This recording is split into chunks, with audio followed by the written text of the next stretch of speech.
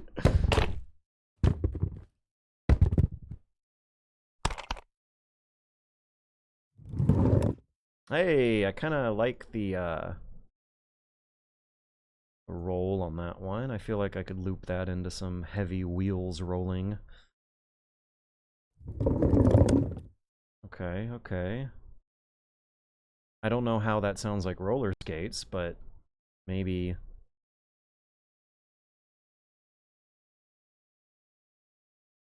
Breaking bones and broccoli. Yeah, Broderick, you might have actually given me the winning advice here, because it doesn't really sound much like roller skates, but there were a couple files in here that sound like what I was looking for. Do do do do do do do do do do do do do boom boom boom ba da da da da.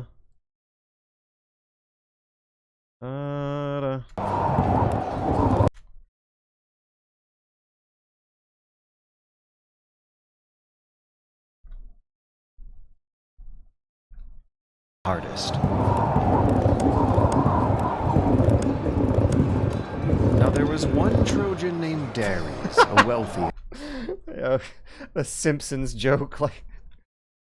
Well, that just sounded confusing.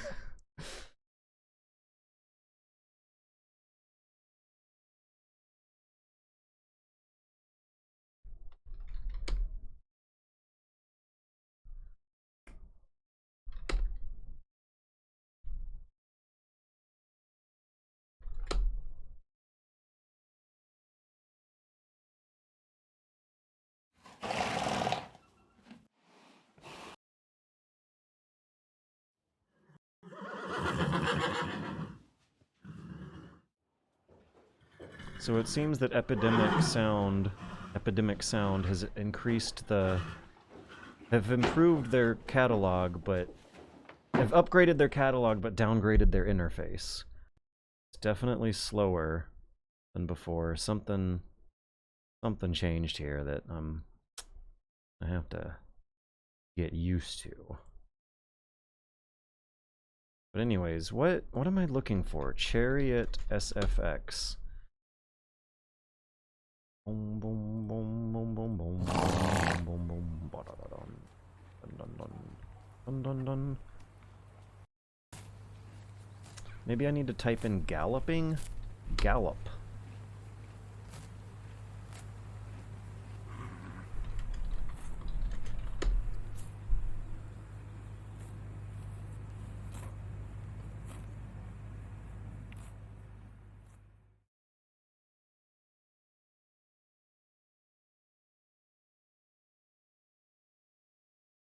Also, it seems like my computer might be slowing down from the large file size it's creating on the stream. One of the weird technical difficulties I'm having here... Yeah, someone noticed I've been watching Peter Pringle. What a surprise. Imagine that. I can't believe it. Peter Pringle's at the top of my YouTube recommendations right now. Que surpriso.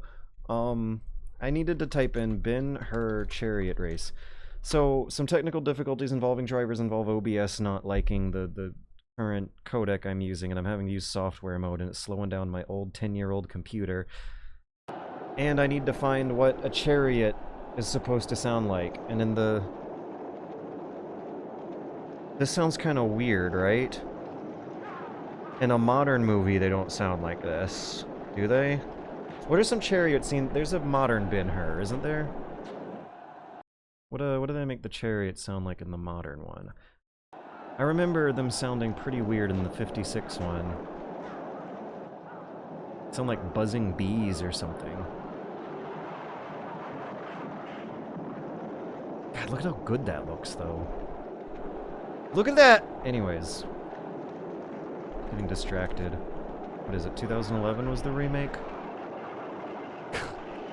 The other thing about this scene is that, like, these guys are getting really fucked up. They will never make another movie like this again because you gotta pay people and treat them better to fuck them up like that on camera.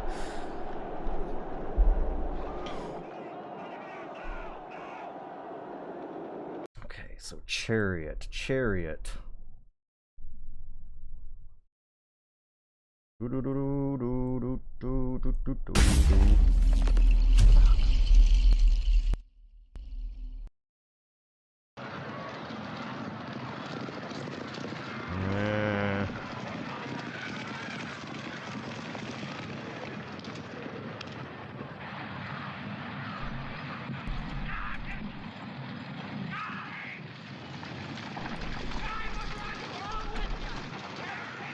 So they just, it sounds like they just copy pasted the audio from the Ben-Hur movie. Horse and chariot sound effects. What I really need is like wheels, cart, wheels sound effects. That's what I'm looking for, isn't it? The sound of a wheel rumbling across a grassy plain with horses trotting along with it. Why am I having so much trouble finding this?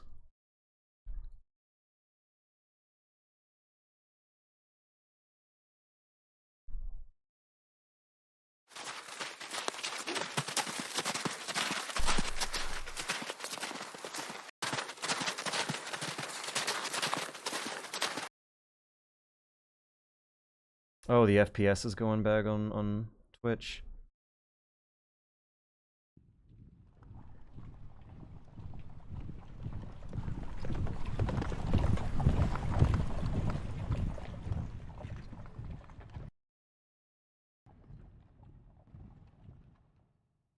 This one might work.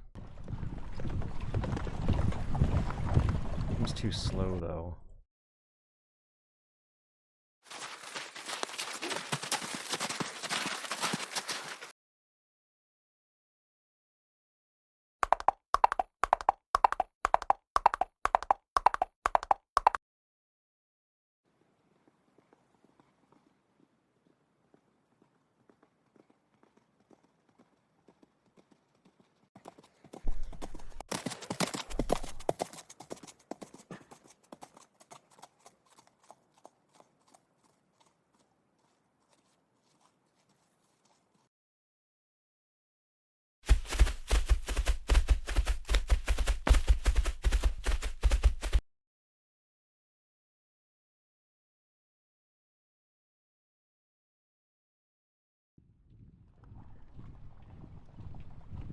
I think this is what I'll use. I think the encoder on OBS is failing me. I'm using software mode. As soon as I put in this sound effect into the timeline, I'm going to play us back 1 minute and 14 seconds of book 5, and then I'll call it.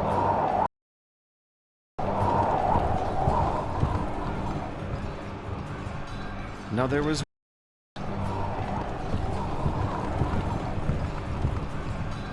there was one Trojan named Dares, a wealthy and virtuous.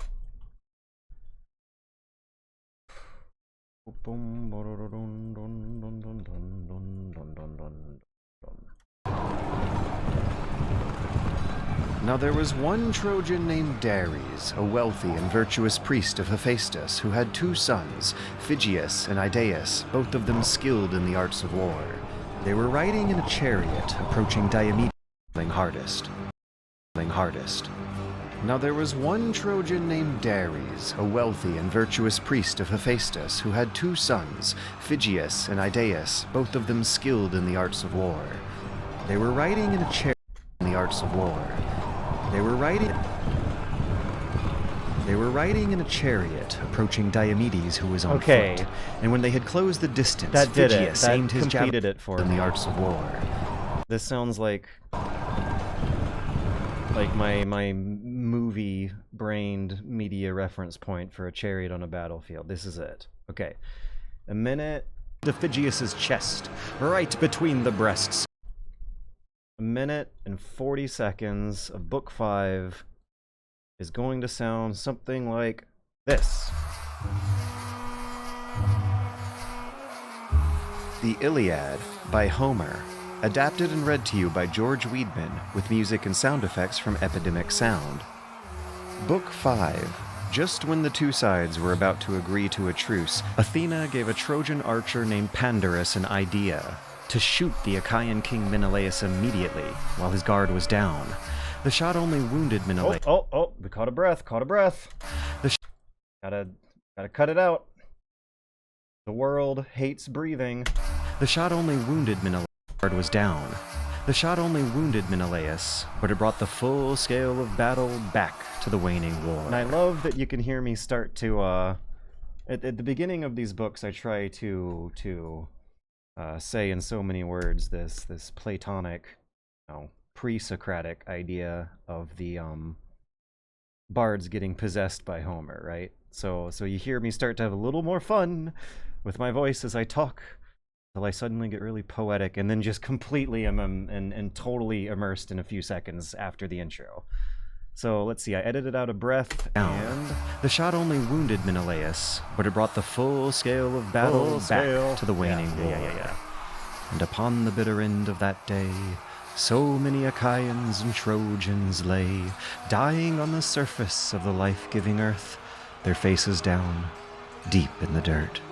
And above them all rose Diomedes, son of Tydeus. And above them all rose Diomedes, son of Tydeus. And above them, deep in the dirt. And above them all rose Diomedes, son of Tydeus. And above him stood Pallas Athena, who bestowed him with power and courage, making him excel higher than all other Achaeans, soon to win outstanding glory. From his helmet and shield she blazed forth tireless fire, shining like the brightest star that glistens through ocean. I just double-checked to realize that not only did Broderick... Not only did the same guy who sent me all the money is the same guy who also sent me the idea for the sound effect that turned out to work. Named Derry. I've turned into a Broderick-dependent individual for the last part of this. The Achaeans were struggling hardest.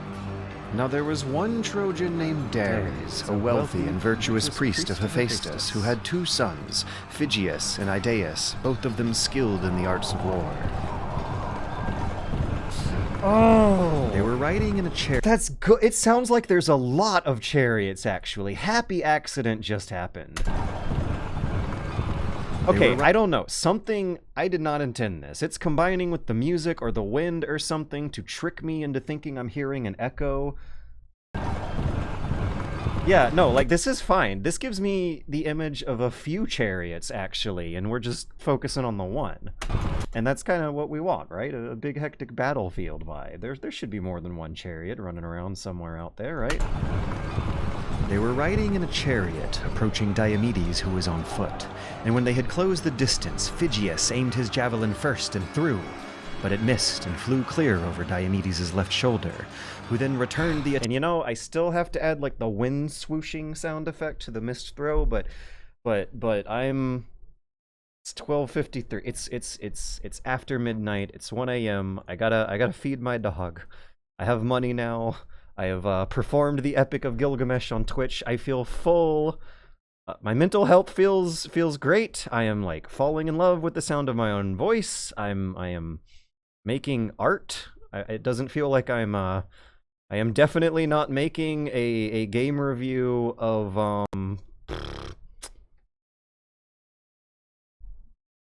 I don't even know what game reviews are coming out that people are caring about right now, because I am so completely immersed in this poetry stuff and having the time of my life. Yeah. I gotta stop. I'll keep going forever if I don't. I can't believe I saw this tonight myself either. Well, glad to see other tear up themselves in Audacity, etc. Yeah, I feel great. I teared up. And I can't tell if you're saying tear up or tear up, but it works either way. Like poetry. because I did tear up for a little bit in the middle of Gilgamesh. There was one moment where I was super duper in sync with the singer, and I just felt fantastic, and think I had a little bit of a manly tear. And then with Iliad so far, there have been like at least 5 moments where I think you were able to see my my face light up with whatever just connection I just made here. So yeah, this is super duper good stuff, and I can't wait to do it again next week. We're gonna begin Monday with Metal Gear Monday.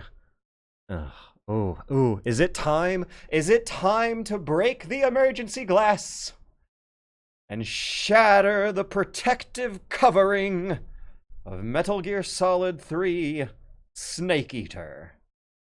Hey, I know one thing I should do before we head out.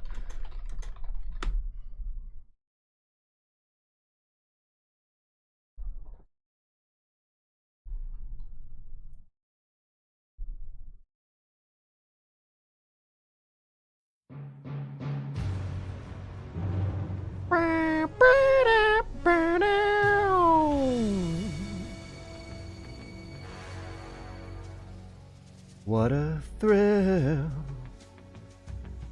with darkness and silence through the night. What a thrill, I'm searching and melting to you. What a fear in my heart, but you're so supreme. I give my life, not for honor, but for you. Snake Eater, in my time, there'll be no one else. Crime, it's the way I fly to you. I'm still in a dream, Snake Eater. Someday you go through the rain, and someday you'll feed on a tree frog. It's ordeal, the trial to survive, but for the day we see new light, I give my life, not for honor, but for you. In my time, there'll be no one else. Crime, it's the way I fly to you. I'm still in a dream, Snake Eater. Still in a dream, still in a dream, Snake Eater.